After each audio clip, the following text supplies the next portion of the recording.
L'Afrique du Sud a remporté ce dimanche 18 mai sa première Coupe d'Afrique des Nations U20 en venant à bout du Maroc. Ils ont attendu 28 ans avant de prendre leur revanche. Dimanche 18 mai, en finale de la Coupe d'Afrique des Nations U20 disputée en Égypte, les Sud-Africains défiaient les Marocains. Un remake de la finale 1997 remportée par le Maroc. Dans ce match qui s'est longtemps fait attendre, c'est l'Afrique du Sud qui a pris le dessus sur le Maroc. Grâce à un but du milieu, Komo Melo Kekana, à la 70e minute. Une victoire sur la plus courte des marges dans une rencontre légèrement dominée par le Maroc qui n'a pas su trouver la faille malgré 15 tirs. L'Afrique du Sud remporte ainsi sa première Coupe d'Afrique des Nations U20 et prend confiance à quelques mois de la CAN au Maroc en décembre 2025 et janvier 2026.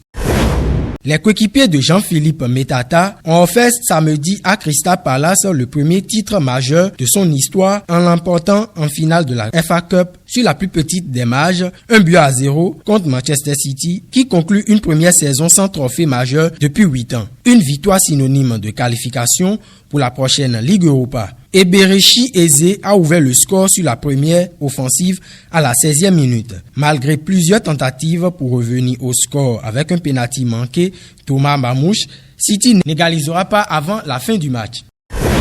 Quelle fin de saison aux Pays-Bas? Au thème d'un sprint final complètement fou, le PSV Eindhoven est sacré champion avec un point d'avance sur l'Ajax. Eindhoven avait son destin en main ce dimanche avant le dernier match de la saison. Une victoire au Sparta Rotterdam et le PSV assurait le titre. Sans trembler, les hommes de Peter Bosz se sont imposés 3-1 et valident leur 26e sacre national. Dans le même temps, l'Ajax s'est également imposé face à Twente en 20. Pourtant, on pensait l'Eredivisie déjà pliée il y a un mois. À 5 journées de la fin, l'Ajax comptait 9 points d'avance sur le PSV. Mais les Amsterdamois ont complètement craqué dans la dernière ligne droite d'un championnat à 34 journées, avec 2 défaites et 2 nuls entre la 30e et la 33e journée. Il y a notamment eu ce match nul concédé à la 90e plus 9e minute de l'avant-dernière journée à Groningen. Ce but a permis au PSV de prendre la tête avant l'ultime rencontre. Les joueurs d'Eindhoven n'ont eux pas tremblé ce dimanche et conservent leur titre de champion.